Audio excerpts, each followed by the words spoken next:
Olá! Pertencemos ao Senhor por criação e pertencemos-lhes pela redenção. Todos os nossos sentidos devem ser conservados perspicazes e corretos, a fim de que possamos nos colocar na devida relação para com Deus. Hoje estudaremos os hábitos de um mordomo. Convido você nesse instante para juntos orarmos a Deus.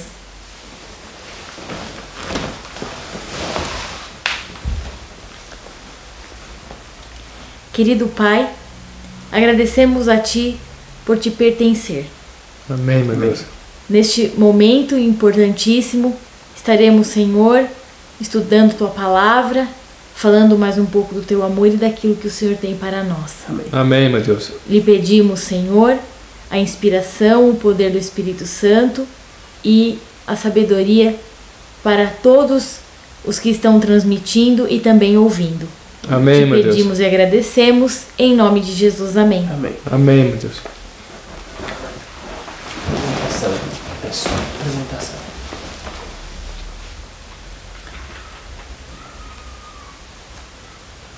Então, eu, Patrícia, e o irmão Protágoras, o irmão Alexandre Dantas também, estaremos juntos discutindo o tema, os hábitos de um mordomo.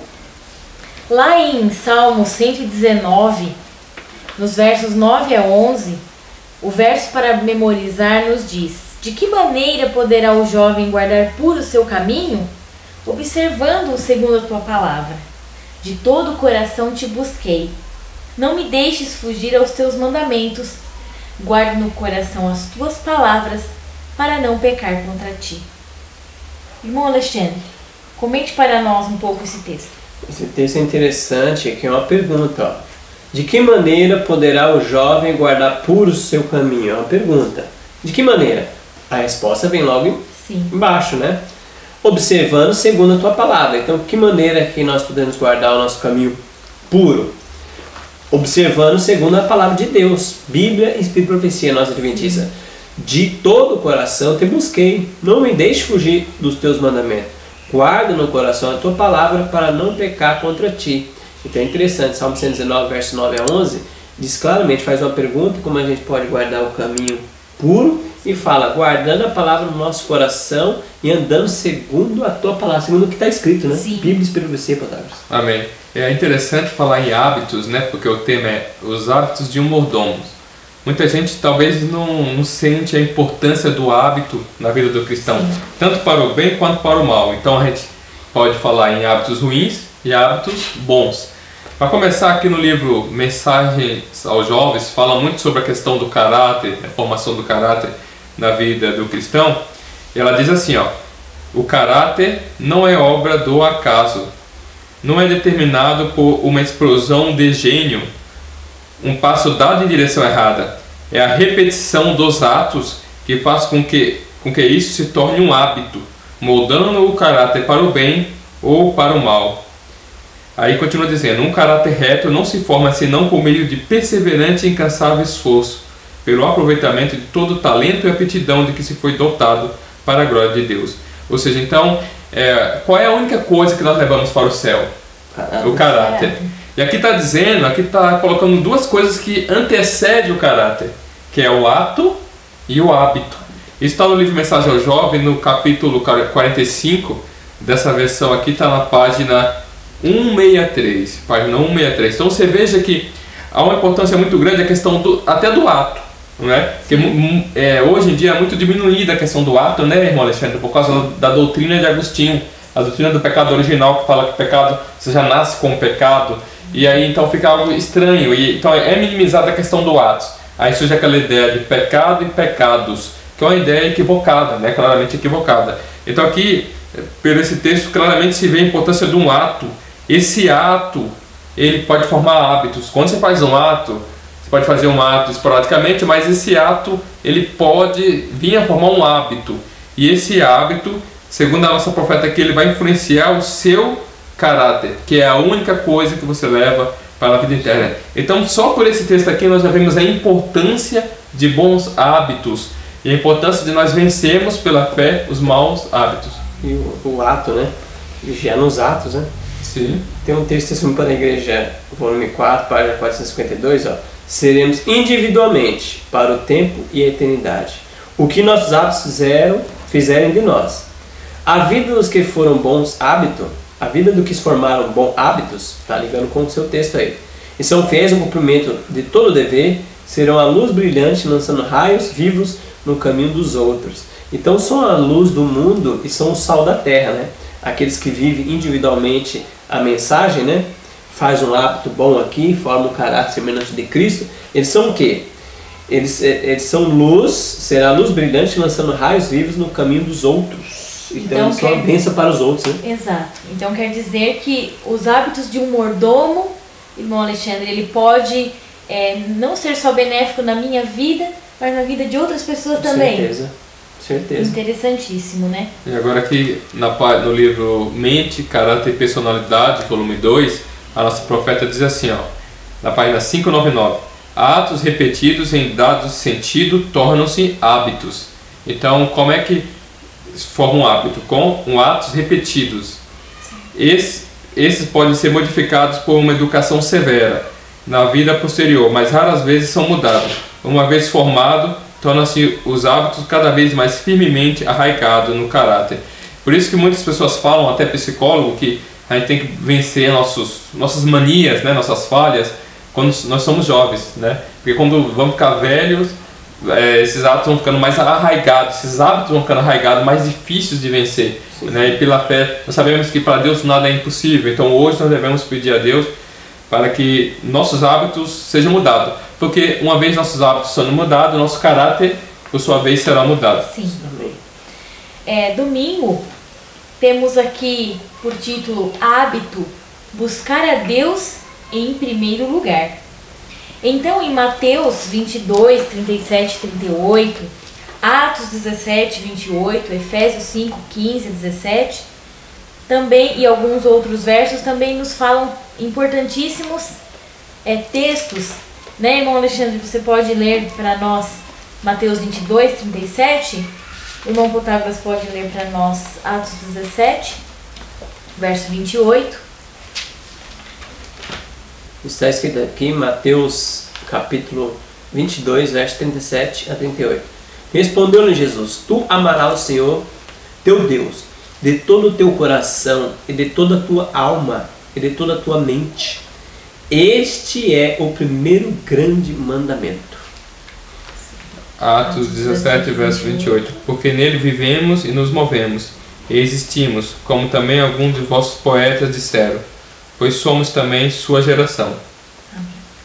Efésios, no capítulo 5, os versos 15, 16 e 17 nos diz: portanto, vede prudentemente como andais, não como tolos, mas como sábios, remindo o tempo, porque os dias são maus. Por isso não sejais insensatos, mas entendei qual seja a vontade do Senhor. Irmão Protágoras, pode ler para nós também Colossenses 3, 23? E tudo quanto fizerdes, fazei de todo o coração, como ao Senhor, e não aos homens. Amém. Amém. Então, diante desses versos, né, dessas passagens que nós acabamos de ler, como podemos então colocar Deus em primeiro lugar na nossa vida? Primeiro, eu até colocaria algo anterior, a importância dele ter, né? Porque, obviamente, nós já vimos na lição de sábado que um bom hábito é o que vai influenciar nosso caráter, que é a única coisa que nós levamos para o céu.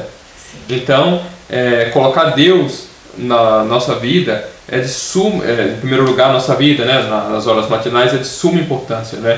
E a questão de formar o hábito também para buscar o Senhor. Então não é só buscar esporadicamente, formar o hábito de ter o horário certinho, você está até acostumado àquilo, né? O seu organismo se acostumou. Isso é de suma importância. Devemos colocar o Senhor em primeiro lugar.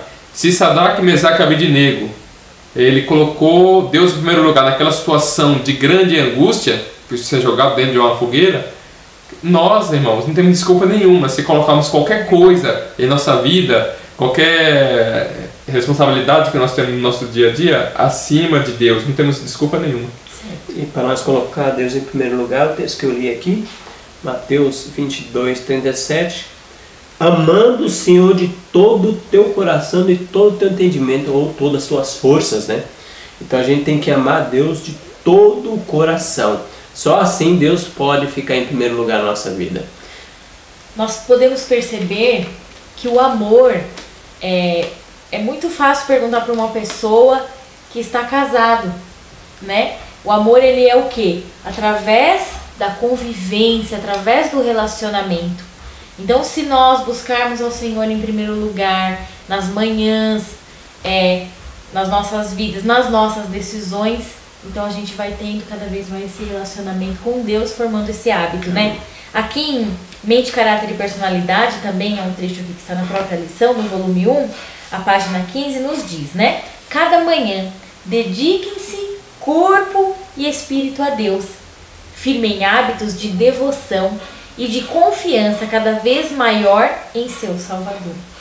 Então, você vê a importância de colocarmos hábitos sadios, né? Exatamente. Agora, isso é muito importante que você falou aí. Eu lembrei de uma coisa bem interessante, que às vezes a gente não dá valor às pequenas coisas, não é? Os pequenos momentos, as pequenas atitudes. Sim. Mas isso é de grande importância, porque aí começa um ato.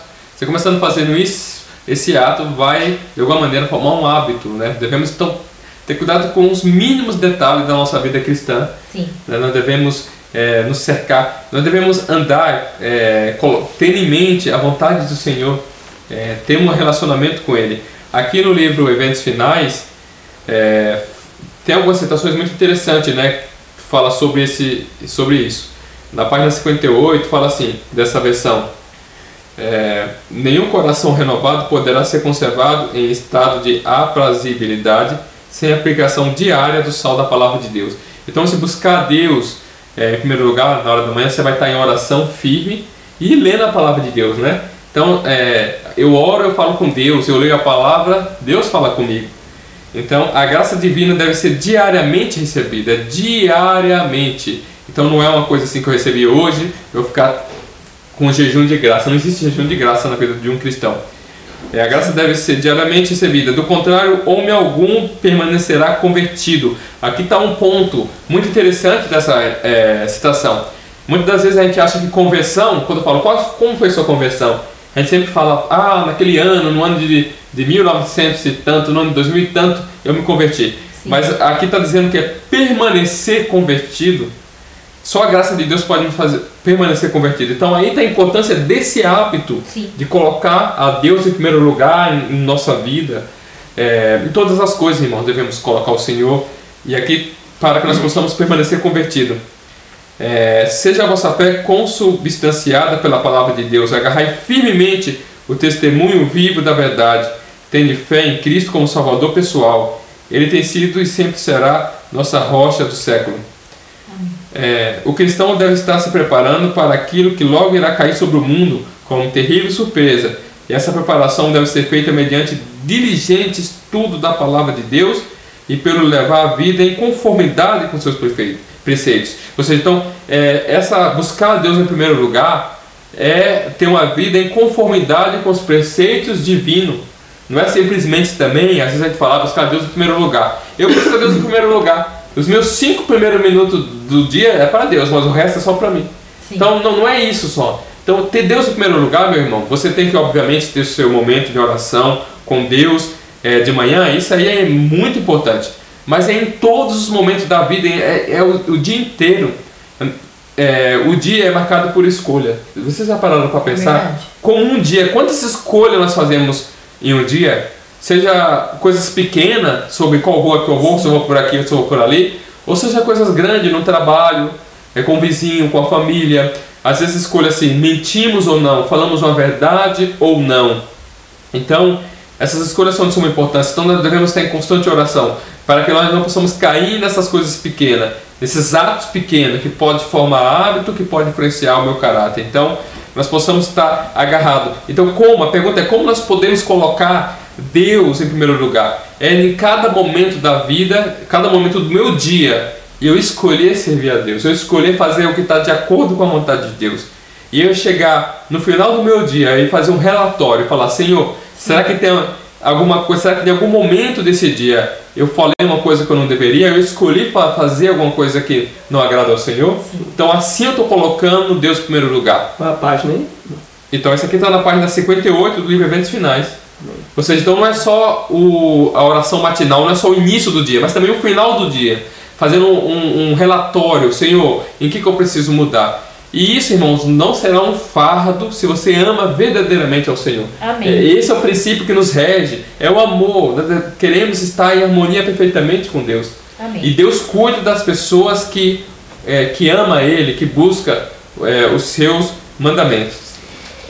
Aqui no rodapé da própria lição, diz aqui, podemos seguir o exemplo de Cristo, tomando a decisão de amar a Deus com todo o nosso coração e mente.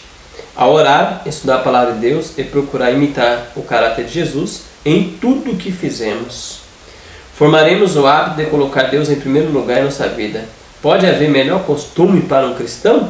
Então, certamente que não, né? Seguindo o exemplo de Cristo. Jesus, quando esteve na terra, buscava Deus em primeiro lugar em tudo. E em tudo que fazia, né? E os grandes heróis da fé também, Patrícia, se você for ver, eles eram homens que tinham costumes, hábitos de oração. E Daniel, nós lemos no capítulo 6 do livro Daniel, que ele tinha o costume de orar 3 vezes por dia voltado para Jerusalém, né? Então é interessante que ver que os inimigos tentaram usar isso contra ele, né? E nós sabemos o desfecho da história. E nós temos outros grandes homens de fé, de vitória, que eram homens de oração, eram homens que dedicavam seu dia a orar a Deus. E não é aquela oração, vamos dizer assim, que cheio de jargões, né? Senhor, eu agradeço pela vida, pela saúde. Não é uma oração morta, cheia de jargões, mas é uma oração de amor verdadeiramente, como abrir o coração a um amigo, com total reverência, claro, ao Senhor, mas abrir o coração como a um amigo. Agora, tem uma citação também no livro Mente, Caráter e Personalidade, eu gostaria que os irmãos comentassem aqui. Diz assim, na página 546, né, no capítulo Formação do Caráter, existe um capítulo direcionado à formação do caráter.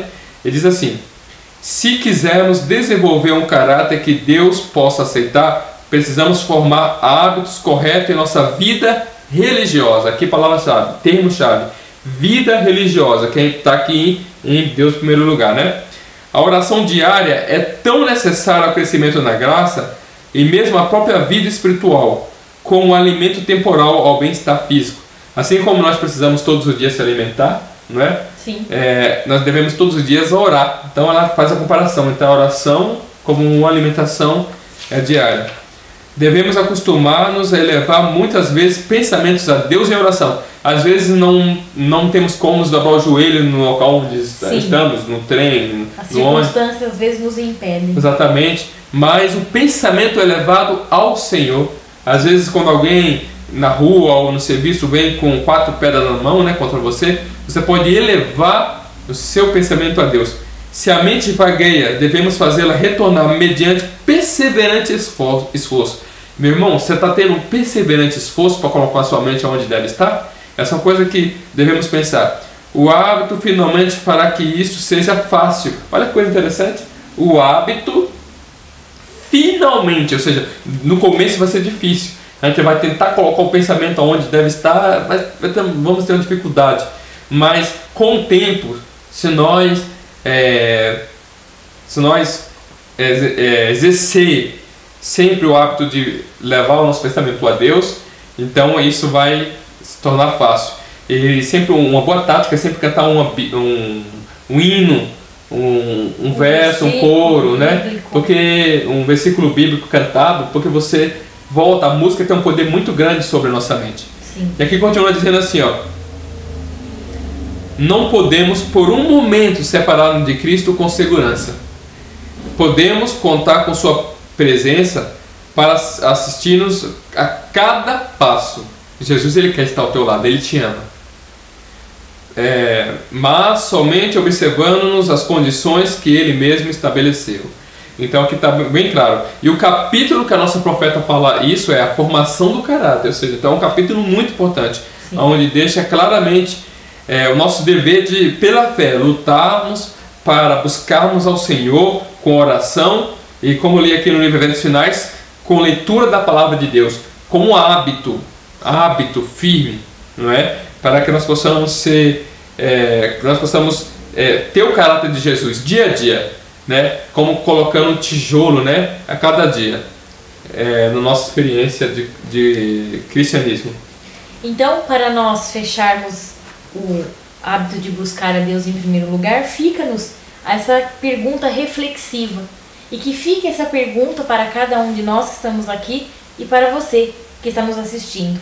Tenho colocado Deus em primeiro lugar em minha vida? Então que fique para a nossa reflexão, né? Segunda-feira, hábito, aguardar o retorno de Jesus. Lucas, no capítulo 12, os versos 35 a 48, nos diz algo importante. Vamos ler? Lucas 12, 35 a 48. Se os queridos me permitirem que eu possa fazer essa leitura. Sim.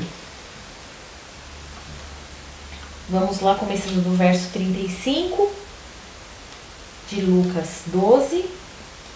Estejam cingidos os vossos lombos e as vossas luzes acesas. E sede vós semelhantes aos homens que esperam que o seu Senhor retorne das bodas, para que, quando ele vier e bater, eles possam abrir-lhe imediatamente. Abençoados são aqueles servos que, quando vier o Senhor, os ache vigiando. Em verdade eu vos digo que ele se cingirá e os fará sentar à mesa, e, chegando-se, os servirá. E se ele vier na segunda vigília, ou vier na terceira vigília, e assim nos encontrar, abençoados são estes servos. Mas sabei isto, que se o dono da casa soubesse a que hora viria o ladrão, ele teria vigiado, e não teria permitido que quebrasse a sua casa. Por isso, estais vós prontos também, porque o Filho do Homem vem em uma hora que não penseis. Então Pedro lhes disse: Senhor, dizes essa parábola a nós ou também a todos?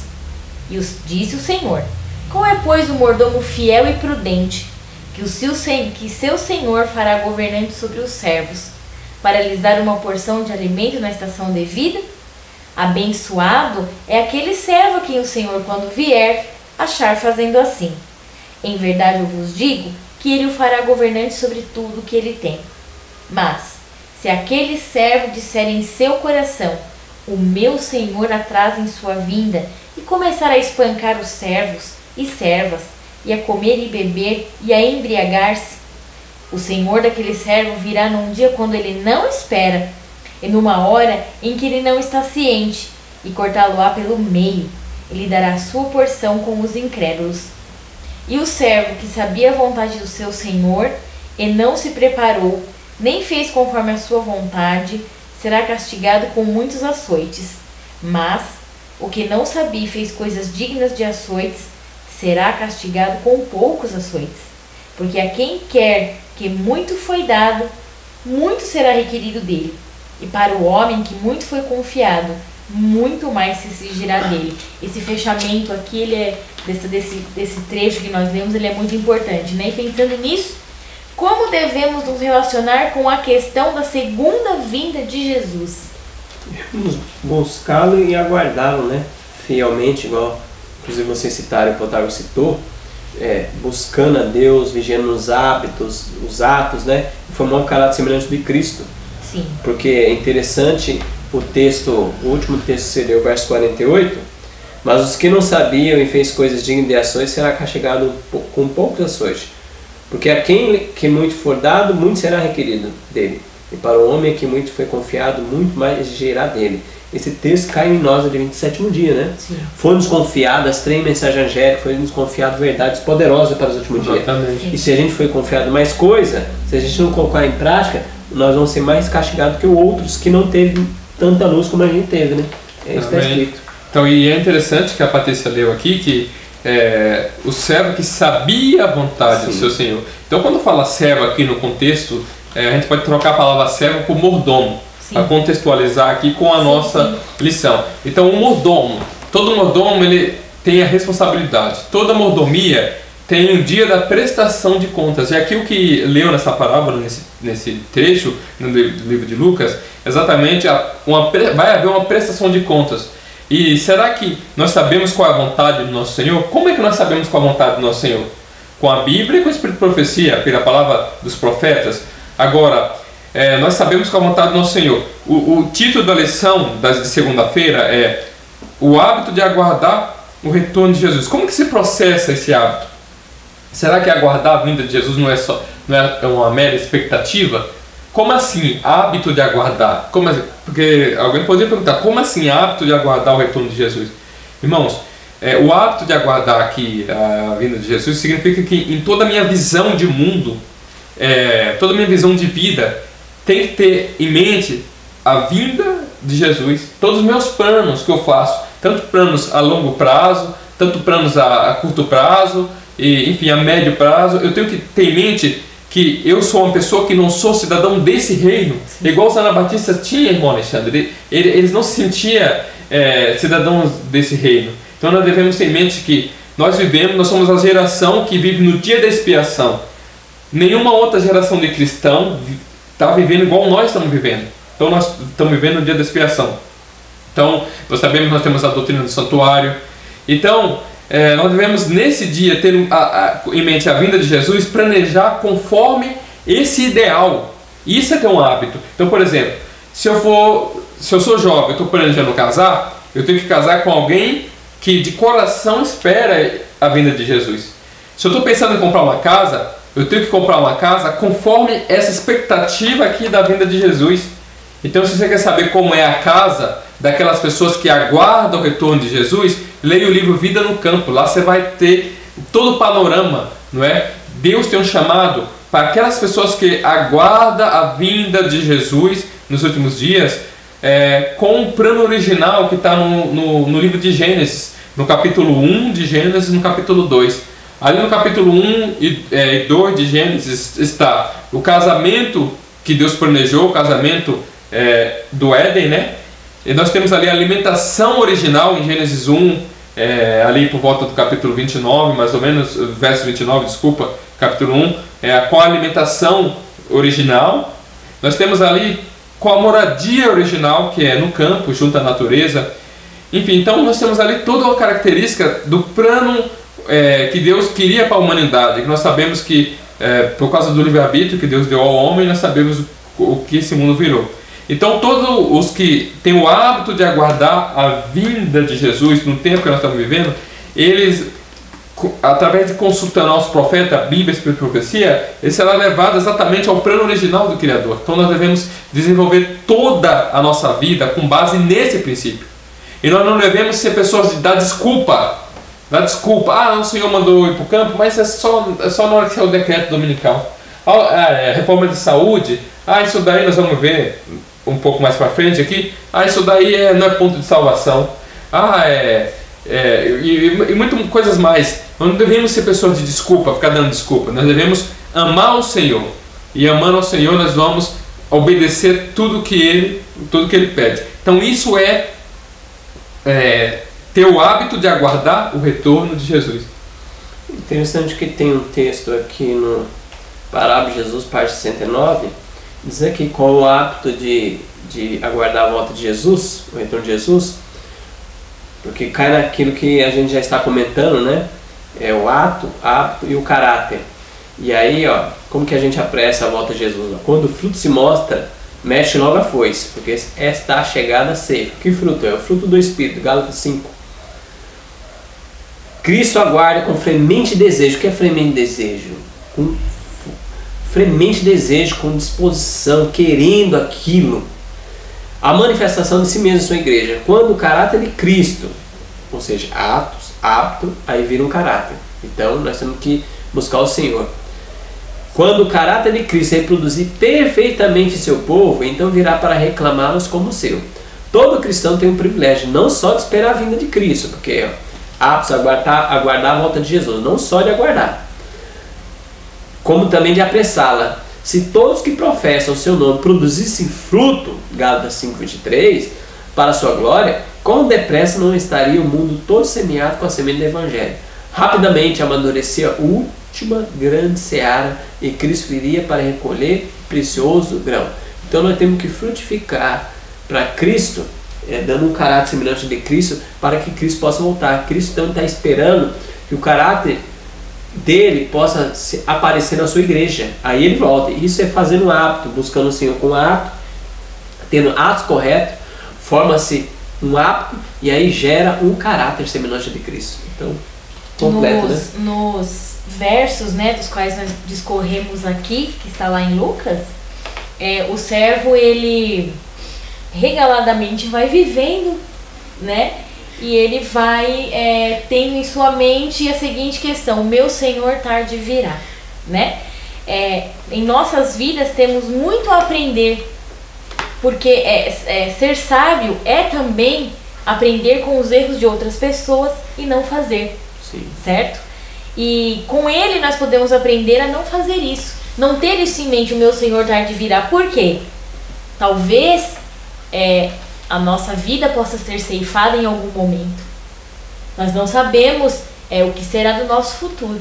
Então nós devemos viver de modo a que aconteça o que acontecer, a nossa vida esteja limpa diante de Deus. Estejamos preparados, né? Estejamos sempre preparados. Agora é interessante notar que essa questão de ter em mente a vinda de Cristo, você vê que os apóstolos, já no primeiro século, eles tinham aquela convicção que o Senhor viria na geração Sim. deles.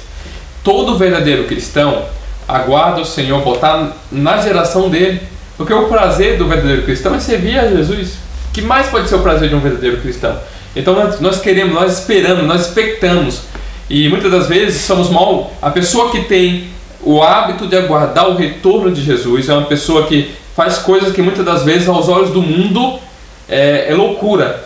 Muitas das vezes ela deixa um emprego que ela ganha mais para pegar um emprego que ganha menos, porque ela acha que aquele emprego pode de alguma maneira influenciar o caráter dela, enquanto as pessoas do mundo falam: que loucura, você vai fazer isso, você vai deixar esse emprego, não é? Então, para os olhos do mundo isso é total loucura, mas é porque o hábito, a cosmovisão dessa pessoa é a vinda do Senhor. E você vê que já na época dos apóstolos, aqui no livro de 2 Pedro, no capítulo 3, já havia pessoas dizendo: onde está a promessa da vinda, né? Em 2 Pedro 3, no verso 3, verso 4, sabendo primeiro isso, que nos últimos dias virão escarnecedores, andando segundo as suas próprias concupiscências. Então são pessoas que andam segundo as suas próprias paixões, e dizendo: onde está a promessa da sua vinda? Quem disse que Jesus vai voltar?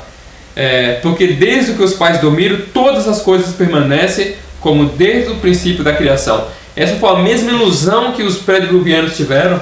Eles falavam: não, esse homem já prega mais de 100 anos. E quando ele entrou na arca, ficou 7 dias sem chover. Então, e as coisas pareciam bonitas, a terra parecia linda, não é? Parecia como se fosse quando estava chegando o 7º dia ali, estava tudo lindo, né? Mas teve um dia de prestação de conta. Tem um dia, Deus criou o homem e colocou nesse planeta, e sujeitou o planeta ao homem, e nós estamos transformando em mordomos de Deus. Isso significa que vai haver um dia aonde haverá a prestação de contas, porque sem prestação de conta não existe mordomia cristã. Amém. Agora, uma outra coisa também que eu gostaria de falar a respeito sobre a expectativa da vinda do nosso Jesus, o verdadeiro mordomo. Aqui no livro Eventos Finais, na página 65, diz assim: preparados para a volta de Cristo. Se não encontramos prazer agora na contemplação das coisas celestes, se não temos nenhum interesse em buscar o conhecimento de Deus, deleite algum em deter os olhos no caráter de Cristo, se a santidade não tem nenhuma atração para nós, podemos então estar certos de que é vã nossa esperança do céu. Está na página 65. Então, a perfeita conformidade com a vontade de Deus é o elevado objetivo a estar sempre diante do cristão. Estar sempre é um hábito. Estar sempre é um hábito. Então, o hábito de aguardar o retorno de Jesus, que é a lição, aqui está claramente que a perfeita conformidade com a vontade de Deus. O que significa a perfeita conformidade com a vontade de Deus? Significa que a luz que eu tenho em relação a alguma coisa, eu ponho em prática. Se eu aprendi que eu não posso comer uma certa coisa, eu ponho em prática. Se eu aprendi que eu não devo frequentar a certos lugares, eu ponho em prática. Luz recebida é luz vivida, luz praticada. Então aqui está claro, a perfeita conformidade com a vontade de Deus é o elevado objetivo a estar sempre diante do cristão. Terá prazer de falar acerca de Deus, de Jesus, do lar puro e bem-aventurado que Cristo preparou para o que o amam. Ou meditar nesses temas, quando a alma se apacenta das benditas promessas de Deus, que é representado pelo apóstolo como provar as virtudes do século futuro. Se hoje estás em paz com Deus, estás preparado para receber a Cristo, se viesse hoje. Então está no livro Eventos Finais. Então que nós possamos ter esse hábito, colocar a nossa vida em conformidade com a palavra de Deus e não ficar dando desculpas. Isso não é ponto de salvação, que é a desculpa do momento. Isso não é ponto de salvação, não. Nós possamos tudo, que nós possamos amar, aprender a amar a Deus, aprender a amar o nosso Senhor Jesus Cristo. Que aquele que ama, aprende de todo o coração qual que é a vontade de Deus para colocar em prática. Amém. Terça-feira, hábito, usar o tempo com sabedoria. Em Jó, no capítulo 8 e o verso 9, porque nós somos de ontem e nada sabemos, porquanto nossos dias sobre a terra são como a sombra. Temos alguns versos aqui importantes para serem lidos também. Irmão Protágoras, pode começar para a gente em Tiago, capítulo 4, verso 14. Alexandre lê para nós Salmo 39, 4 e 5. Eu estarei lendo Salmos 90, 12. E assim daremos prosseguimento. Tiago, capítulo 4, verso 14. Digo-vos que não sabeis o que acontecerá amanhã, porque o que é a vossa vida? É um vapor que aparece por um pouco e depois se desvanece. Salmos 39. Senhor, faz-me conhecer o meu fim e a medida de meus dias. O que ela é, para que eu possa saber quão frágil eu sou. Eis que tu fizeste meus dias como um palmo, e minha idade é como nada diante de ti. Verdadeiramente todo homem em seu melhor estado é totalmente vaidade. Sim. Salmos 90, versinho 10. Os dias dos nossos anos são 70 anos. E, se por causa do vigor chegam a 80 anos, mas toda a sua força é afã e tristeza, porque logo passam e voamos para longe. Então, verso 12, então ensina-nos a numerar nossos dias, para que possamos aplicar nossos corações sábios. Eclesiastes 3, versos 6 a 8. Um tempo para adquirir e um tempo para perder. Um tempo para guardar e um tempo para lançar fora. Um tempo para rasgar e um tempo para costurar. Um tempo para manter silêncio e um tempo para falar. Um tempo para amar e um tempo para odiar. Um tempo para guerrear e um tempo para a paz. Diante desses textos, que nós lemos, qual é o valor do tempo? O valor do nosso tempo. O valor do tempo, a gente vê na Bíblia aqui que nós somos como neblina. A gente faz uma coisa, um tempo a gente costura, um tempo se rasga. Um tempo a gente faz uma coisa, o tempo acaba. Então é pouco, né? Então a gente tem que buscar o Senhor hoje, enquanto pode se achar. Porque esperar por amanhã, nós somos como neblina. Amanhã pertence a Deus. Certo. Pode ser que a gente esteja aqui hoje e amanhã não estamos mais. É verdade. Então só Deus que é o poderoso eterno. Então o hábito, usar o tempo com sabedoria, o hoje. Usar esse tempo hoje. Amanhã pertence a Deus. O salmista, nessa passagem de Salmos 39, fala, o que são os meus anos diante de ti, Que Deus, ele não tem começo nem fim, A eternidade está com ele. E Davi se comparando, a si, ele, o escritor, de Salmos, desses Salmos, ele se comparando a Deus, ele fala, o que são os meus anos diante de ti, que é eterno, Sim. E é interessante notar que eu vejo muitas pessoas dizendo por aí que tempo é dinheiro. Eu acho isso uma falácia terrível, porque você não tem como aumentar seu tempo. Você tem como aumentar seu tempo? O dinheiro, por mais difícil que seja, você consegue aumentar, Se você muitas vezes você pode aí montar uma empresa, enfim, existem maneiras que você pode aumentar o seu dinheiro. Agora, tempo, você não consegue aumentar as horas do seu dia, você não consegue voltar atrás. Então, tempo é uma coisa que é muito, muito mais do que dinheiro. Então, se nós somos pessoas que somos muito... se somos pessoas que não gastamos dinheiro com qualquer coisa, não é?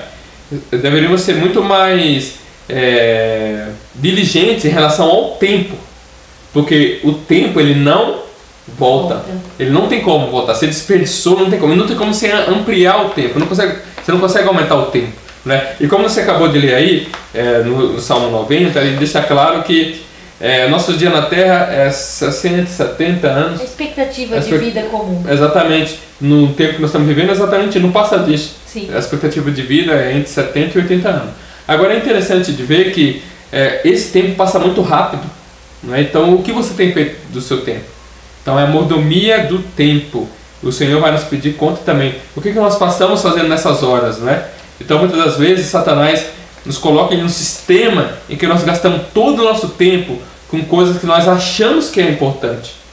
E aí nós estamos formando um hábito, olha só, uma coisa levando a outra.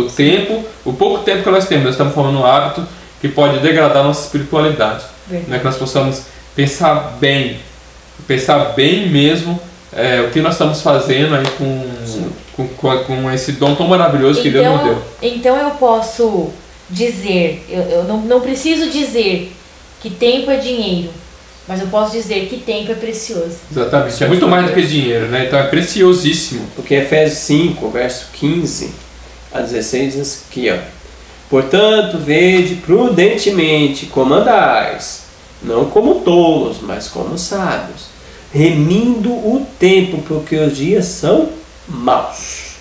Então, Deus faz um alerta aqui: vede prudentemente como andais, não como os tolos. Os tolos, o tempo é dinheiro. Mas como sábios. O que são os sábios faz? Os sábios remindo o tempo, porque os dias são maus. Eu fiquei meditando nesse texto e eu fiquei pensando nessa palavra remir. O que é remir? Então eu fui lá no dicionário e vi que remir significa salvar, significa libertar, resgatar, né? Então nós podemos o quê? Resgatar o nosso tempo, salvá-lo, administrar melhor, né? Aquele tempo que talvez nós perdemos, ele não voltará, né? Mas nós podemos resgatar o quê? Bons hábitos e bom empreendimento com o tempo, usando para a glória de Deus. E resgatando o tempo não no sentido de horário, mas no sentido das nossas vidas. O que a gente fez no passado, só coisa ruim, má. Exato. Remir esse tempo, resgatar esse tempo, aquele tempo que a gente perdeu 30 anos fora dos caminhos do Senhor, e agora ano zero para nós, e a gente ir para a honra e glória do nosso Deus. Amém. Criando novos hábitos, com atos melhores e com caráter semelhante a de Cristo, e a gente remir aquele tempo passado que a gente perdeu com tanta coisa fútil, né? Agora, é interessante quando a gente fala de tempo, porque nós estamos no tempo da expectativa da segunda vinda de Cristo. Então nosso tempo está acabando, né? Como aquela figura, né, da areia caindo, né? Sim. Mostrando que o tempo está acabando. Então esse tempo que já é precioso, ele está acabando. Nós possamos com certeza usar como é que eu posso dizer, com muita diligência o nosso tempo. Porque realmente o tempo, se tem uma geração que deveria tá muito preocupado com o seu tempo, no sentido de o que eu estou fazendo com o meu tempo, é a nossa geração. Sim. Porque realmente o Senhor está às portas. Agora, uma outra coisa também que faz solene o tempo que nós estamos vivendo nós estamos no dia da expiação. Poucos irmãos às vezes entendem o que significa isso, né? Nós estamos no dia do Yom Kippur, o dia em que o povo, todo o tempo era sagrado no dia do Yom Kippur. Ele dedicava, era aflição de alma, jejum, e quem não fizesse isso era expulso do povo, da comunidade, né? Então hoje, quem não fizer isso também no nosso tempo será expulso do povo de Deus. Sim. E vai haver a sacudidura, não é? Então nós devemos se humilhar. Aqui no livro Eventos Finais, na página 64, falando desse tempo precioso, diz assim: que toda pessoa se humilhe agora diante de Deus, pois agora vivemos realmente no grande dia da expiação. Agora mesmo os casos de muitos estão sendo examinados perante a Deus, pois eles terão de dormir em sua sepultura por um pequeno período de tempo. Vossa garantia nesse dia não é a profissão de fé. Eu sou adventista do sétimo dia, eu sou batizado, 5ª geração de adventista. Não é a profissão de fé, mas o estado de vossas afeições, sentimentos, afeições, que tem a ver com caráter, que tem a ver com hábitos, né? O templo da alma está purificado de toda a contaminação? É a pergunta. Meus pecados foram confessados e arrependo-me diante de Deus por haver cometido, para que possam ser apagados? Então, irmãos, esse tempo é um tempo solene, o tempo que nós estamos vivendo, o dia da expiação. O Senhor Deus nos deu uma mensagem maravilhosa. E aqui a Patrícia leu que no livro de Lucas fala do servo que sabia a vontade do Senhor e não fez. Esse será punido com mais açoites do que aquele que não sabia. Sim. Então, nós sabemos qual a vontade do nosso Senhor, nós sabemos qual o tempo que nós estamos vivendo, o dia da expiação. E se nós não vivemos à altura dessa luz, nós seremos reprovados, conforme a parábola diz. Amém. Tem um texto aqui na própria lição, parábola de Jesus 342, nosso tempo pertence a Deus. Ponto. Cada momento é seu. E estamos sob a mais solene obrigação de aproveitá-lo para a sua glória. Por isso que a gente tem que remir o tempo. A gente não usava o tempo para a glória de Deus, agora tem que usar. Sim. Porque aquele que foi confiado mais será cobrado. Agora a gente tem mais mensagem. De nenhum talento que nos concedeu requerá ele mais estrita conta do que o nosso tempo. O valor do tempo supera toda a computação. Cristo considera precioso todo momento, e assim devemos considerá-lo. A vida é muito curta para ser desperdiçada. Então, irmão, se a gente está no ponto de ônibus, no treino, na condução, leia um livro do Espírito para você, leia a Bíblia. Não perca tempo olhando para o rosto dos outros, pensando em outras coisas. Temos somente poucos dias de graça para nos prepararmos para a eternidade. Logo, logo passará o nome dos vivos. Está passando o nome dos mortos. O irmão Potágio citou aí, estamos no dia de expiação. Logo, logo passa o nome dos vivos. Se passar nosso nome, irmão, e a gente não tiver com semelhante caráter de Cristo, estamos perdidos. Então temos somente poucos dias de graça para nos prepararmos para a eternidade. É agora, tem que se preparar aqui na terra. Não temos tempo para dissipar, tempo para devotar aos prazeres egoístas, tempo para contemporizar com o pecado. Então, irmão, não tem tempo mais se a gente assistir Palmeiras, Corinthians, futebol, passar 2 horas em frente da televisão assistindo novela, assistindo futebol. Não tem mais tempo nisso. Remir o tempo, isso aí é quando a gente estava nas práticas da concupiscência da carne. Agora nós somos novidade de vida, cristão verdadeiro. 2 horas que eu passo assistir um filme, agora 2 horas que eu tenho que passar a ler, porque eu tenho que remir esse tempo passado. Exatamente. Em nome de Jesus, que Deus possa ajudar-nos a viver nesses últimos minutos da história terrestre. Agora, isso é bem interessante o que o irmão Alexandre falou sobre essa questão de dar os exemplos. Então, por exemplo, às vezes nós estamos usando nosso tempo exatamente assistindo coisas que nós não deveríamos estar assistindo, né? Futebol, às vezes novela. Então, Satanás ele criou um colorido para tomar o nosso tempo. Veja bem, vamos comparar com as gerações que viveram antes da Revolução Industrial. As mulheres tinham que ir lavar roupa no rio. A humanidade se desenvolveu em torno do rio, porque não tinha como se levar água para longe, né? Então a humanidade se desenvolveu em torno do rio. Então tínhamos que ir, o homem tinha que ir trabalhar de cavalo. E o que é mais rápido, um cavalo ou uma moto? Uma moto é muito mais rápida que um cavalo. Então um cavalo é lento, se for olhar próximo aos meios de transporte que nós temos hoje. Nós temos moto, nós temos avião. Então, se nós voltássemos no tempo e contássemos uma pessoa que estivesse vivendo aí antes da Revolução Industrial e falasse de todas as invenções que hoje no século XXI nós temos, a primeira coisa que eles iam pensar é que o pessoal do século XXI tem mais tempo do que nós. Sim. É a primeira coisa, porque isso é lógico, porque eles não precisam mais ir trabalhar de cavalo, vai de carro, é rápido, muito mais rápido. Não precisa trabalhar de ir a pé, vai de moto. Não precisa lavar roupa no rio, lava na máquina. Na máquina vai fazer outras coisas. Você pode fazer outra coisa quando está lavando a roupa na máquina. Não precisa mais acender o fogo, a lenha. Você aperta um botão, acendeu, o fogo já acende. Ou seja, então teoricamente falando, é para a gente ter muito mais tempo do que eles.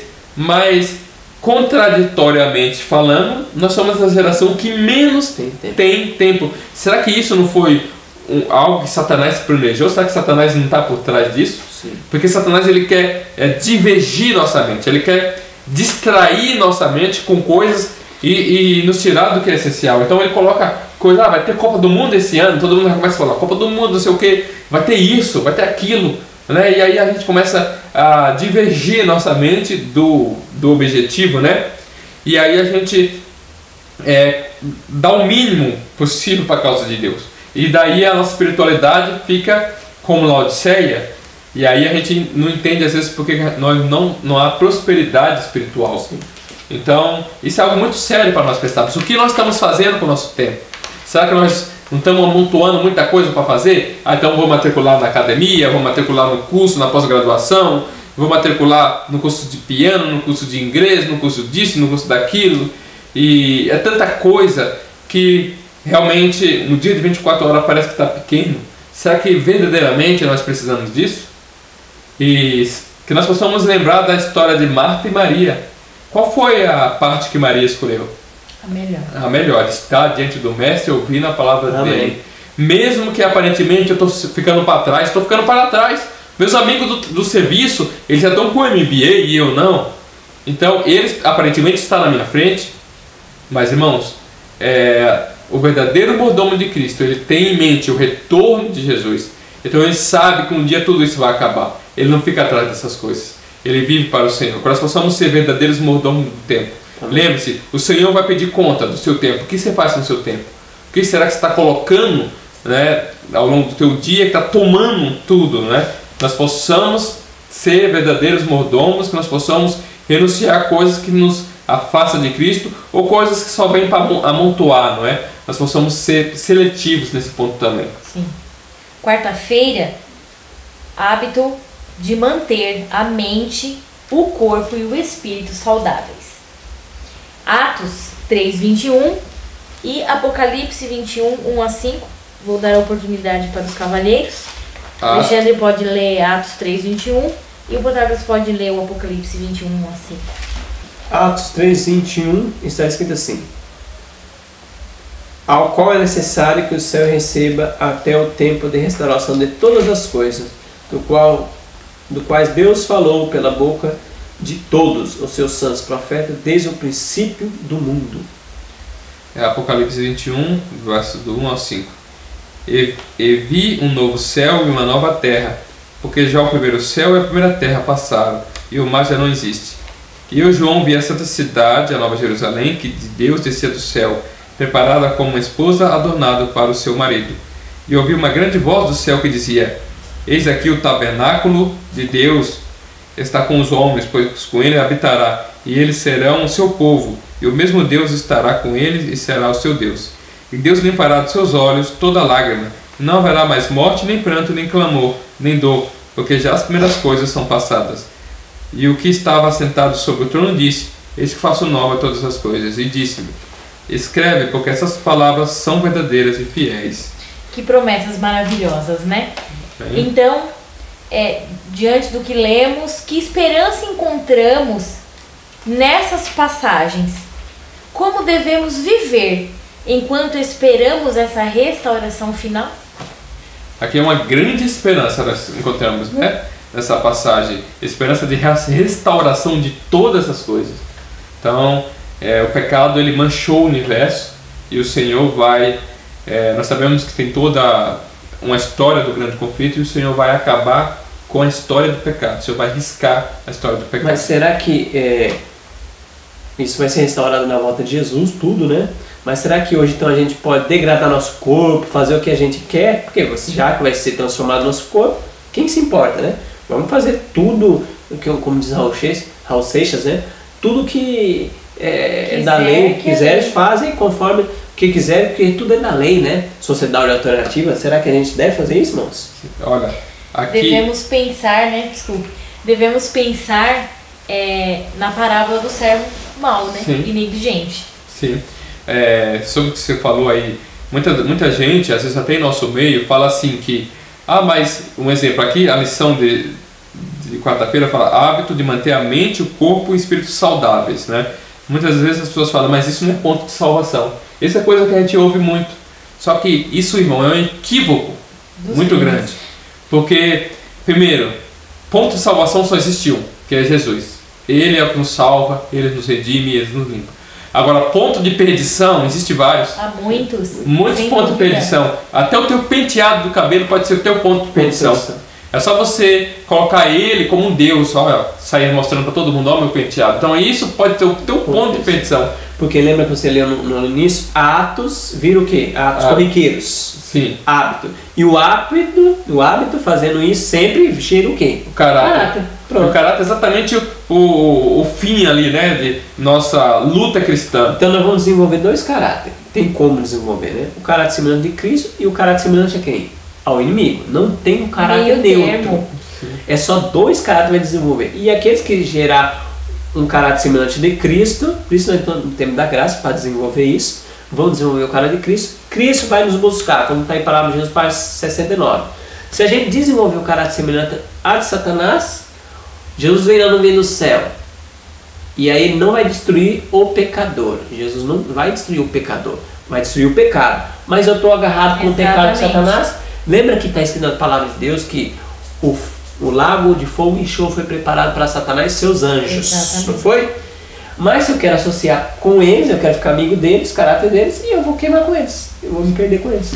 É interessante que no livro Conselhos sobre o Regime Alimentar, que é o livro do ano, eu indico até os irmãos estar adquirindo o livro do ano, aqui na página 44 diz assim, então aqui tem uma citação muito interessante que nós devemos pensar para o povo que não quer gastar tempo com qualquer coisa e para um povo que tem um hábito de esperar a volta do nosso Senhor. Diz assim, ignorância voluntária agrava o pecado. É um dever saber como preservar o corpo na melhor condição de saúde. E é dever sagrado viver à altura da luz que Deus graciosamente tem dado. Primeiro, Deus tem dado uma luz ao seu povo. E aqui fala sobre, principalmente, a reforma de saúde, que muitos falam que não é ponto de salvação. Mas é um dever saber como preservar o corpo. Então a gente, existem pessoas que é pós-doutor em línguas, pós-doutor em máquinas, engenharia, consegue mandar uma máquina para Vênus, né? Mas ela não sabe como funciona o próprio organismo. E diz aqui, se fecharmos os olhos à luz pelo temor de ver os erros que não desejamos abandonar, nossos pecados não são por isto amenizados, mas agravados. Se a luz é evitada, no caso, será desconsiderada noutro. Aí nessa página 45 ela fala assim, ó, tão pecado é violar as leis do nosso ser como quebrar um dos 10 mandamentos. Se eu encontrar algum irmão da igreja adventista, né, da nossa igreja, a amada igreja, e falar assim, ó, será que se eu transgredir o 6º mandamento de matar e não me arrepender e não confessar, eu serei salvo? Com certeza o irmão falar não, porque isso é ponto de salvação. Mas ela fala falando de parar de comer carne, de fazer reforma, isso aí não é ponto de salvação. Mas isso vai de contra a profeta, a nossa profeta, isso vai contra, porque ela fala aqui, olha só, tão pecado é violar as leis do nosso ser como quebrar um dos 10 mandamentos. Olha. Ou seja, matar, roubar, furtar. Pois não podemos, num caso como no outro, deixar de quebrantar a lei de Deus. Não podemos amar o Senhor de todo o nosso coração, de toda a nossa alma, e de todo o nosso entendimento, e com todas as nossas forças, enquanto estivermos amando o nosso apetite, nossos gostos, mais do que amamos nosso Senhor. Estamos transgredindo o mandamento, estamos virando ególatras, né? Ou gastrólatas, estamos adorando o nosso estômago, não é? Então estamos transgredindo o mandamento de Deus. E quem transgride um é culpado por todos. A própria Bíblia fala que o Deus deles é o ventre. Ou seja, são gastrolatias, né? Sim. Como fala. Ou seja, então isso mostra claramente, irmãos, que não existe isso de ponto de salvação, que nem muitos falam, ponto de salvação, isso não é ponto de salvação. Eu não vou parar de explicar porque isso não é ponto de salvação. Se uma pessoa é adventista, ela diz isso, que triste é a condição dessa pessoa. Porque aqui está claro, você transgredindo os princípios de saúde, você está transgredindo como se estivesse transgredindo os 10 mandamentos. Mas em Lucas, lá que nós lemos, está escrito assim, aquele foi muito confiado, muito vai ser pedido. Deus não vai pedir para uma pessoa que não é adventista, não tem um conhecimento disso, sobre a mensagem de saúde. Sim. Mas nós adventistas vamos ser cobrados por isso. Exatamente. Deus deu uso. Deus não perde tempo, meu. Deus não fica gastando palavra. Deus não mandou escrever a Bíblia e o Espírito de Profecia para que a gente não... Isso é só conselho. Vai se quer. Sim. Deus não é moleque, irmãos. Nós, seres humanos, somos moleque. Nós escrevemos uma coisa para escrever... Nós enchemos linguiça em TCC, porque precisa de 40 páginas de TCC. Eu fico enchendo linguiça para dar as 40 páginas. Deus não enche linguiça. O que Deus escreveu é isso mesmo que Ele quer que a gente coloque em prática. Isso que Ele falou é isso mesmo que Ele quer, viu? Tem um texto nesse mesmo livro, Conselho sobre Regime Alimentar, página 455. Olha o que diz. O assunto da reforma de saúde tem sido apresentado nas igrejas, irmão Otávio, Patrícia. A luz, porém, não tem sido recebida de coração. As condescendências egoístas, destruidoras da saúde de homens e mulheres, têm anulado a influência da mensagem que deve preparar o povo para o grande dia de Deus. Então essa mensagem de saúde vai preparar o povo para a volta de Jesus. Sim. Então é ponto de perdição aqui se a gente colocar em prática. Negligenciar esse assunto. Isso. Se as igrejas esperam ter poder, terão de pôr em prática a verdade que Deus lhe deu, ou seja, no contexto da mensagem de saúde. Se os membros da nossa igreja desprezam a luz sobre esse assunto, sobre saúde, colherão o resultado certo e degeneração, tanto espiritual como física. Então o que vai acontecer aqui? Se o povo rejeita a mensagem de saúde, vai diminuir em quê? Em espiritualidade e fisicamente. Então vamos pensar. É só raciocinar, é muito simples. Se nós temos a degenerescência do nosso corpo, ou seja, se o nosso corpo vai apodrecendo em vida devido aos nossos maus hábitos, como nós teremos cabeça, um corpo doente, como nós teremos uma mente para pensar nas coisas de Deus? A gente só vai pensar no quê? Em receber um alívio, uma cura. A gente vai estar lá reclamando, né? Murmurando de nossas dores, nossos problemas. Como uns cultos de quarta-feira, né? Que a gente às vezes rejeita a mensagem de saúde, mas pede só oração para que tenha saúde. Irmãos, não vai. Que a lei de Deus é o seguinte: o que você planta é o que colhe. E ela continua aqui, ó. E a influência desses membros da igreja mais idosos contagiará os novos na fé. Aqueles que rejeitaram a mensagem, né, que são antigos da igreja, contagiam os outros novos na fé porque rejeitam. O Senhor não opera agora para trazer muitas almas para a verdade por causa dos membros da igreja que nunca foram convertidos e dos que uma vez convertidos voltaram para trás. Que influência havia de ter esse membro não consagrado sobre os novos conversos? É uma pergunta. Não tornaria sem efeito a mensagem dada por Deus, a qual seu povo deve apresentar? Então o que essas pessoas idosas na igreja fazem, né? Tornaria sem efeito a mensagem que Deus manda para preparar um povo no grande dia do Senhor. Sim. Deus, ele quer ali transmitir a mensagem para o seu povo. Deus quer que os caminhos estejam desimpedidos, mas ainda há membros que estão há tantos anos ali naquele caminho, voltaram atrás e agora tornam-se não mais um alguém que vai preparar as veredas do Senhor, mas que está ali colocando obstáculos para demorar. E é aqueles mesmos que dizem assim, que o reino do céu não é comida, não bebida.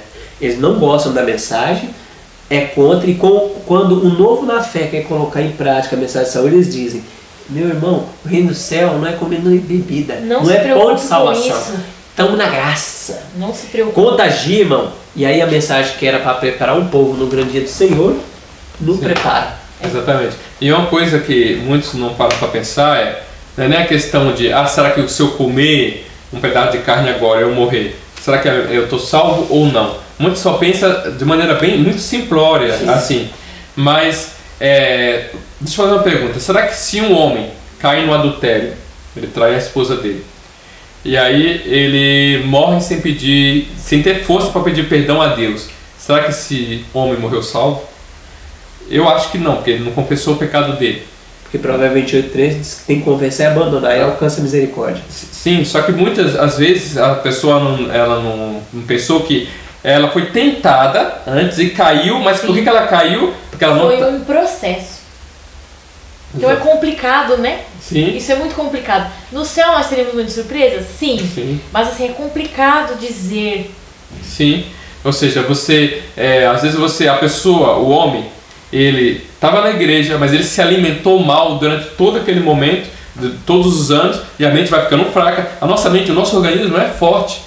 Só que você vai alimentando ela mal, com o tempo ela vai ficando fraca. Sim. E aí o que acontece? Ela estando fraca, vai cair a tentação. Então o problema, irmão, não é nem se você vai vou pro céu ou não se eu comer carne. O problema não é esse. O problema é, será que eu vou ter força para enfrentar a tentação se eu não fizer as reformas que o próprio Criador falou que tem que ser feito para vencer as tentações? Ou seja, é algo assim para você pensar. Será que eu vou ter força? Daniel viveu um tempo de angústia menor do que o tempo que nós estamos vivendo. E ele não se deu ao luxo de comer as coisas que muitos de nós comemos. É verdade. Ou seja, então é algo para a gente pensar. Se Deus revelou, se Deus falou, você vai fazer isso, isso e isso, porque senão você vai ser atacado. E hoje eu vejo na prática, de maneira prática, as famílias da igreja, irmãos, sendo atacadas. Eu vejo o casamento sendo destruído, a esposa com depressão.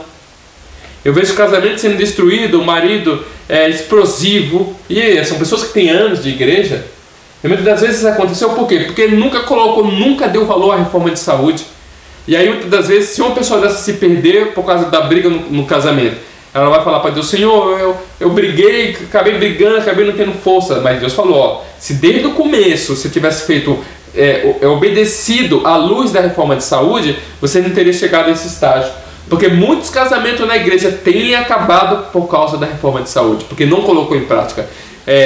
Toma refrigerante, chocolate, açúcar, isso aí causa depressão. Aí ao longo da vida fazendo isso, pode ter certeza que muitas mulheres que têm muito mais propensão a ter depressão, né, vão desenvolver depressão por causa disso. E aí tem uma ligação bem estrita com mente e espiritualidade. Exatamente. Deus só fala através de nós, não é por grito, como alguns acham, ou por sentimentos. Eu estou sentindo. Deus fala para nós através da mente. Então, se a minha mente está anuviada, destruída, como é que Deus vai falar na minha mente? Exatamente. Então se ele revelou, como você falou, Deus não vai, entre aspas, encher linguiça, né? Ele não vai mandar uma reforma, faz aí. Se você não fizer também, tudo bem. Não. Irmão, eu tenho certeza que se não fosse algo de suma importância para a nossa espiritualidade, Deus não teria revelado. É verdade. Porque às vezes a gente fala, não, isso aí é muito importante a reforma de saúde, mas para a saúde. Não é só importante para a saúde. Implica adoração. Implica adoração. Se fosse só importante para a saúde, não fazia diferença nenhuma você fazer reforma de saúde. Até porque, irmãos, no mundo de pecado que nós vivemos, se a gente morreu cedo, muitas das vezes a gente pode usar aquela frase de Paulo, né? O viver é Cristo, e o morrer é lucro. Então, se for morrer cedo porque comeu mal, viver é Cristo, morrer é lucro. Então, o problema não é esse. O problema é a quem que eu adoro. É verdade. Será que eu amo mesmo verdadeiramente ao nosso Deus? Nós possamos consagrar nossas panelas também. Amém. Consagrar porque o Senhor disse. Não só porque eu quero ter saúde ou porque eu quero me exibir. Não. Porque o Senhor disse. Porque as lutas dos últimos dias serão lutas terríveis. Sim. E aqui no livro Eventos Finais, na página 72, fala assim, ó: tempo para jejum e oração. Agora e daqui por diante, ou seja, do tempo que nós estamos vivendo, até o fim do tempo, deve o povo de Deus ser mais fervoroso, mais desperto, não confiando em sua própria sabedoria, mas na sabedoria de seu líder. Qual é a sabedoria do nosso líder? Uma delas ele deu a reforma de saúde. Devemos confiar nessa sabedoria. Deve pôr de parte dia de jejum e oração. Pode não ser requerida a completa abstinência de alimentos, mas deve comer moderadamente do alimento mais simples. Aí continua dizendo: o verdadeiro jejum que deve ser recomendado a todos é a abstinência de qualquer espécie estimulante de alimento e o uso apropriado de alimentos saudável e simples, que Deus proveu em abundância. Os homens precisam pensar menos no que comer e beber em matéria de alimento temporal e mais em relação ao alimento do céu, que dará tono à vitalidade a toda experiência religiosa. Então, nós possamos pensar o que sai da boca de Deus é importante. Isso é confiar na sabedoria de Deus. Amém. Então, aquela turma que vai triunfar sobre a carne, o pecado e o mundo é uma turma que confia na sabedoria divina. Enquanto o mundo está dizendo que você tem que comer de 3 em 3 horas, ela confia que Deus falou que é de 5 em 5 horas. Enquanto o mundo está dizendo que você não vai aguentar, se você parar de comer carne, mas ela confia na sabedoria divina. Não, Gênesis 1:29 ali está toda a alimentação que nós precisamos. Enquanto o mundo está dizendo que não tem nada a ver o café, não tem nada a ver o chocolate, não tem nada a ver o açúcar, ela confia naquilo que o Senhor falou. E ela segue o assim diz o Senhor firmemente. Amém. Quinta-feira, o hábito da moderação. Vamos ler então 1 Coríntios 9, 24 a 27. Não sabeis que os que correm em uma corrida, todos correm, mas um recebe o galardão. Assim correi para conquistá-lo. E todo homem que luta pelo domínio é moderado em todas as coisas. Ora, eles o fazem para obter uma coroa corruptível, mas nós uma incorruptível. Portanto, eu assim corro, não como na incerteza, assim eu luto, não como alguém que bate no ar, senão que trato com severidade meu corpo e reduzo a sujeição, para que, por qualquer meio, pregando aos outros, eu mesmo deveria ser um náufrago. A versão King James era um pouco diferente, né? Mas a gente percebe que o seu contexto está todo ali, intacto. E aí eu pergunto aos irmãos, qual é a mensagem do texto? O que está em jogo quando a questão é a moderação? Interessante que aqui está falando que os homens na época dele em Roma corriam, né? Os homens, as Olimpíadas, Isso. que a gente pode dizer assim, corriam para um prêmio e só um ganhava. Eles corriam para um prêmio que era aqui da terra, que perecia. E ele faz uma comparação a nós. E nós estamos correndo pela coroa eterna. Não devia ser mais zeloso que esses homens? E o 27, senão que trato com severidade meu corpo e reduz a sujeição. Outros textos falam, outras versões, a escravidão. Para que, por qualquer meio, pregando aos outros, eu mesmo não deveria ser um náufrago. Então, aqui é interessante que ele fala assim, se essas pessoas lutaram para vencer e ter uma coroa terrestre, eles se escravizaram, se sujeitaram a tudo, comeram alimentos que traz força e vigor para correr, e eu, será que eu pregando aos outros, eu mesmo não deveria, vai ser um náufrago? Porque se a gente vive a mensagem, colocando para nós hoje aqui, a mensagem mundial, tem uma mensagem de saúde, e atletas no mundo inteiro, eles reduzem a alimentação, tem até nutricionista, alimento equilibrado, e as pessoas correm para uma coroa, né? Para um troféu corruptível, e nós, no 27º dia, será que nós não vamos ser um náufrago? Não vamos Ou se em perder? outras palavras, um desqualificado? Desqualificado, isso. A gente Em outras versões nos diz? As outras pessoas não têm essa mensagem, vivem, e nós que temos não vive. Então a gente pode ser que seja uma pessoa desqualificada para pegar a mensagem. É interessante que no verso 25, todo aquele que luta de tudo se abstém. Olha, de tudo se abstém. Interessante que não é só na época deles, não, na nossa época muito mais ainda. Sim.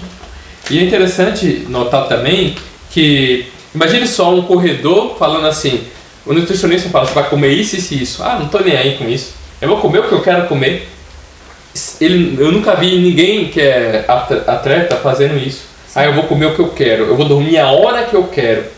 Eles não são doidos de fazer isso, porque para eles muito está em jogo, que é uma coroa, uma medalha de ouro, de prata, de bronze. Um talento, uma carreira, dinheiro. Exatamente. Agora, se eles for uma coisa que perece, que é corruptível, faz isso, e nós, irmãos, eles seguem a palavra do nutricionista deles, e nós não vamos seguir a palavra do nosso nutricionista? O Todo-Poderoso, que conhece tudo. Sim, então isso é uma coisa para a gente pensar, isso é uma coisa para a gente... temos que dar valor à mensagem que o Senhor Deus nos deu. Sim. Nós devemos amá-lo de todo o coração, de todo o entendimento, né? E nos entregarmos a Ele, porque essa é a única, se entregando a Ele, é a única garantia de vitória, se entregar verdadeiramente a Ele. Se nós fizermos exatamente do jeito que Ele prescreveu, reforma de saúde, vida no campo, nós temos muito mais chance de vitória do que se a gente não fizer. Porque se nós não fizermos, seremos achados em falta, seremos chamados mordomos infiéis. Tem um texto aqui, Conselho sobre o Regime Alimentar, parte 53, que vai linkar com aquilo que você falou, que a mensagem de saúde não é só para ter saúde, não é só para ficar, eu estou mais jovem, mais bonito. Olha o que diz aqui, ó, assim, ó, que lástima. É que muitas vezes, precisamente, quanto maior desprendimento deve ser exercido. O estômago está carregado de um volume de alimentos inadequados, que ali permanecem em decomposição. O mau estado do estômago afeta a mente. O cérebro, a mente. O comedor imprudente não compreende que está desqualificado para dar conselho sábio e desqualificado para estabelecer planos para o melhor funcionamento da obra de Deus. Irmãos, pensa nisso. Pensa. Isso depende da eternidade. A gente às vezes dá conselho da nossa própria carne para os outros, a gente se perde, faz outro se perder, um cego guiando outro cego. Aqui está falando claramente que uma pessoa intemperante é desqualificado para dar conselho para as outras pessoas e desqualificado para fazer plano para o funcionamento da obra. Então, se você é ancião, líder de igreja, pastor, e você é um intemperante, irmão, aqui está bem claro a Assembleia do Senhor. Deus fala que nós estamos desqualificados. Porque aquilo que era para a gente dizer sim, a gente diz não. Aquilo que a obra de Deus era para ser como está no evangelismo, como está no livro de serviço cristão, a gente faz coisas mundanas. Por quê? Nós somos intemperantes. E aí estamos desqualificados. Aí ela continua, mas isto é assim. Ele não pode discernir coisas espirituais. Em reuniões conciliares, olha, quando devia dizer sim, de acordo, diz não. Apresenta proposta que está além do admissível. O alimento que ingeriu obscureceu as faculdades cerebrais. Misericórdia. E isso é dado em tão pouca importância. Sim. E a gente não se dá conta que isso pode ser uma raposinha. E Salomão disse que as raposinhas são as que destroem a vinha. Então um pequeno e simples ato, como o irmão Protágoras aqui mencionou muitas vezes, pode acumular atos e me tornar um hábito. E a mensagem de saúde, irmão, é o braço direito da terceira mensagem angélica. Se eu não vivo pelo menos o braço direito, que é um ponto, eu nem vou compreender a mensagem do terceiro anjo. Exato. E quanto mais pregar. Exato. Não vai acontecer isso. Agora, é interessante notar também que a lição vem falando exatamente sobre moderação. Que moderação é sinônimo de temperança. Aqui no livro de Gálatas, no capítulo 5, fala quais são os frutos do Espírito. Nós já estudamos em outra ocasião, né? No ano passado teve uma lição sobre Gálatas. Então fala quais são os frutos do Espírito. Nós temos os frutos da carne e os frutos do Espírito. Então muitas das vezes as pessoas falam, como pega aquele texto fora do contexto, né? O reino dos céus não é alimento. Mas olha só uma coisa interessante. No livro de Gálatas, capítulo 5, no verso 22, fala os frutos do Espírito. Mas os frutos do Espírito é amor, gozo, paz, longanimidade, benignidade, bondade, fé, mansidão e temperança. Temperança é um dos frutos do Espírito. Então se você anda com Deus, tem o Espírito Santo, você tem que ter esse fruto. Se a pessoa é intemperante, ela fala, isso não tem nada a ver, o reino do céu não é isso. Mas está claro aqui que é um dos frutos do Espírito. E se você for ler aqui um dos frutos da carne, vai falar que glutonaria. Glutonaria é um dos frutos da carne. Então não tem neutralidade? Ou temperança ou glutonaria? Ou seja, ou aqui no verso 21 fala inveja, homicídio, bebedice e glutonarias. Então ou você anda seguindo os desejos da carne, então você aqui está dizendo que é glutonaria, ou você tem o Espírito Santo, tem os frutos do Espírito, que é temperança, está no Gálatas 5, verso 21 e verso 22. Mas alguns podem dizer assim, a temperança, mas eu sou temperante eu como moderadamente. Só que a palavra de Deus, o Espírito você diz assim, a verdadeira temperança consiste em comer moderadamente aquilo que faz bem, castanhas, fruta, comer moderadamente. E rejeitar totalmente aquilo que faz mal. Isso é a verdadeira temperança, que é o fruto do Espírito. Porque alguns pensam assim, eu sou temperante, irmão, eu como pouco, mas como porcaria. Eu como pouco, irmão, mas como porcaria. Isso não é temperança, irmão. A verdadeira temperança é comer moderadamente aquilo que faz bem e abster totalmente aquilo que faz mal. Totalmente. Isso é temperança. Louvado seja Deus por isso. Louvado seja Deus. Que nós possamos ter o fruto do Espírito. Sim. E quando alguém vier para você falar isso não é ponto de salvação, você fala, quem tem o Espírito Santo é temperante. Amém. Amém. Em O Desejado de Todas as Nações, está aí na própria lição, na página 101, diz: o mundo está entregue à condescendência com as próprias inclinações. Está cheio de erros e fábulas. Multiplicam-se os ardis de Satanás para a destruição. Todos quantos querem aperfeiçoar a santidade no temor de Deus têm que apresentar as lições da temperança e do domínio próprio. Apetites e paixões devem ser mantidos em sujeição às mais elevadas faculdades do espírito. Essa autodisciplina é essencial àquela resistência mental e visão espiritual que nos habilitarão para compreender e praticar as sagradas verdades da palavra de Deus. Que texto poderoso. Esse texto é poderoso e é forte. Olha esse finalzinho, irmão. A temperança, falou aqui, né? O domínio próprio. O apetite e paixão deve ser mantido em sujeições à mais elevada faculdade do Espírito.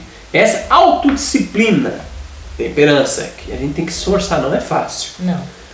É essencial aquela resistência mental e visão espiritual que nos habilitarão para compreender e praticar a sagrada verdade da palavra de Deus. Então, irmãos, muitas vezes nós estamos combatendo a mensagem, o mensageiro, porque nós somos intemperantes, a gente não compreende. Como diz o ditado no mundo, não caiu a ficha. Por quê? Essa ficha está entupida aí no cérebro. Está comendo intemperantemente e essa ficha não cai. Então, irmãos, faça uma reforma de saúde e você vai compreender a mensagem poderosa que muitas vezes estamos rejeitando, que principalmente a mensagem de justiça pela fé. Às vezes essa questão de controlar os apetites, as paixões, ela pode ser difícil para nós. Nós somos seres humanos, né? Nós temos um ambiente também que nos atrapalha, mas temos que ter em mente que, por esforço, por resolução, por motivação, para adorar ao Senhor, nós devemos fazer o quê? Essa autodisciplina, ela é essencial para o nosso êxito espiritual, amém, queridos. Então é importante nós observarmos isso. Isso cabe para nós, cabe para vocês que estão assistindo, para a Igreja de Deus. Porque a autodisciplina é que está em Coríntios 9, 24 e 27 que a gente leu. O homem não se disciplina para ganhar aquela medalha. Exatamente. O mesmo assim é nós. E o texto diz até aqui, ó, todos quanto querem, quem quer aperfeiçoar a santidade no temor de Deus, tem que aprender as lições de temperança e do domínio próprio. Quem quer crescer em santidade, irmão, santidade no Senhor, tem que ter temperança e domínio próprio. Lições. Tem que aprender. Exatamente. Amém. Bom, estamos aí caminhando para o final. Diz assim, né? No segundo parágrafo aí, quem puder acompanhar, diz assim: ao longo dos séculos, pessoas caminharam com Deus exatamente como Enoque e Noé. Por exemplo, Daniel e seus amigos. O que aconteceu? Eles compreenderam que, para poderem permanecer como representantes da verdadeira religião no meio das religiões falsas do paganismo, eles deviam possuir, queridos, clareza de intelecto e aperfeiçoar o caráter cristão. Eles tinham que ser cristãos lá. E o próprio Deus foi o professor deles, orando constantemente, estudando conscienciosamente e mantendo-se em contato com o invisível, andaram com Deus como Enoque andou.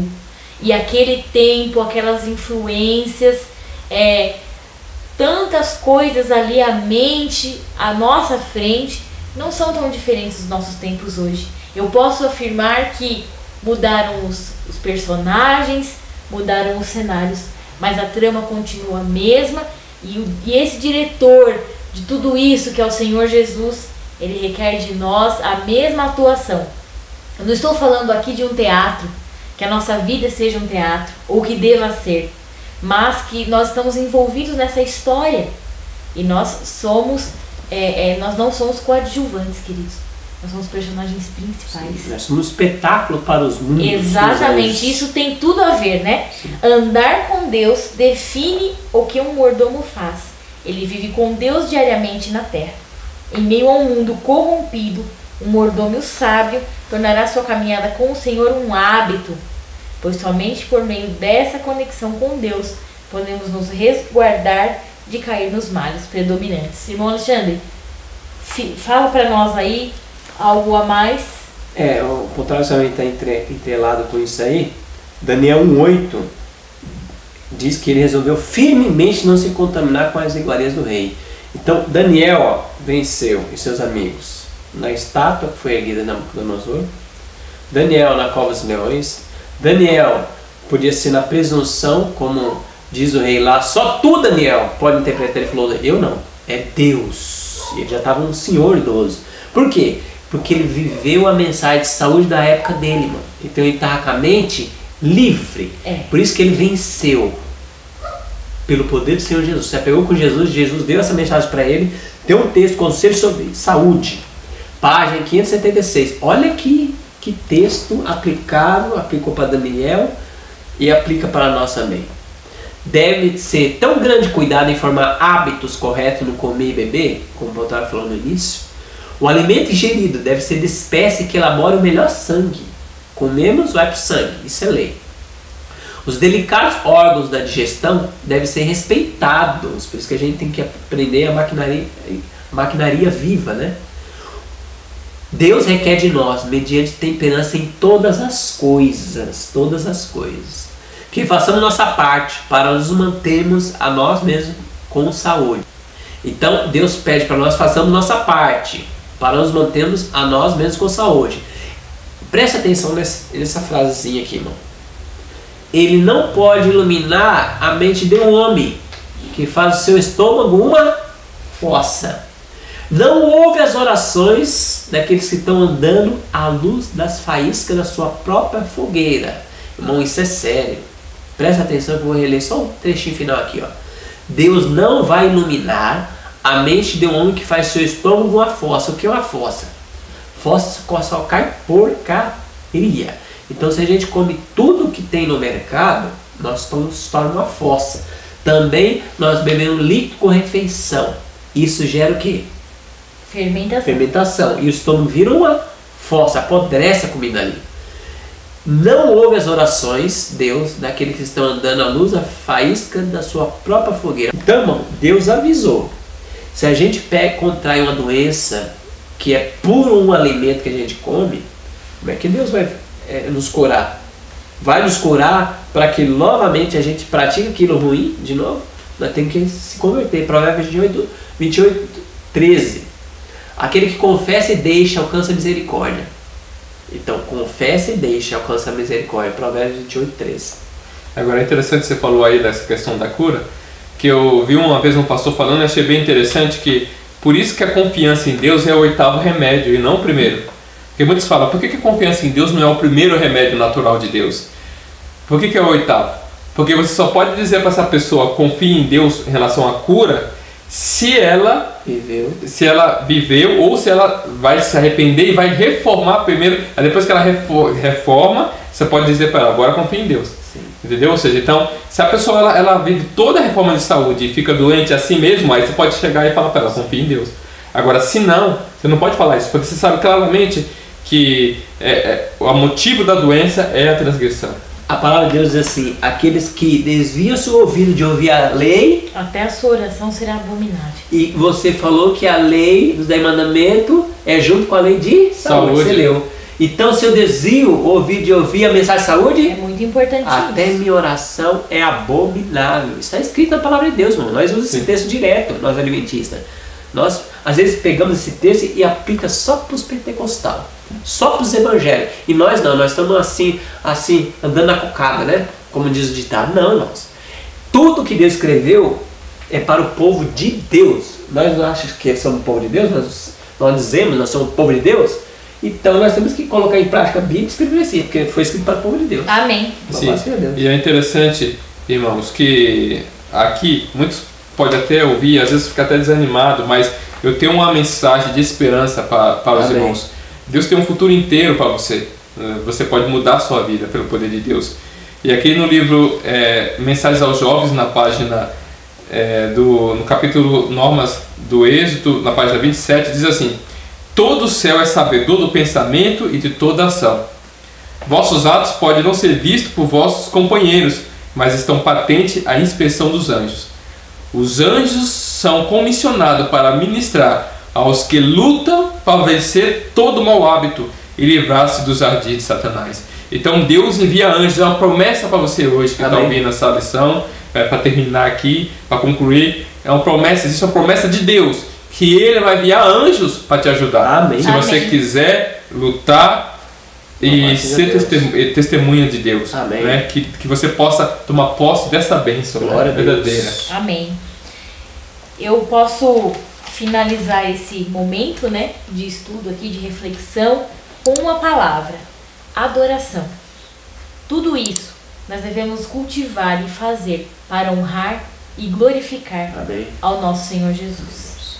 Que você possa assistir, curtir, compartilhar esse vídeo, para que todos possamos aprender mais da palavra de Deus e saber como glorificá-lo melhor.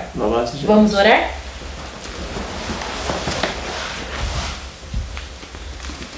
Querido Pai, muito te agradecemos pela tua palavra, por comissionar anjos para nos dar ânimo, para nos dar vigor, para nos dar, Senhor Deus, salvação em momento oportuno. Salvação, Senhor, não aquela que vem de ti pelo plano da salvação, mas como cooperação desta. Amém, meu Deus. Senhor, te pedimos que nos ajude a cultivar esses hábitos de um mordomo. Amém. Tudo que temos, tudo que somos, vem de ti. O Senhor nos emprestou e o Senhor requer de nós. E pedimos a ti que nos ajude, abençoe os queridos ouvintes, abençoe esse trabalho. Em nome de Jesus. Amém. Avante marcha, vem a ascensão, galgando mais e sempre mais.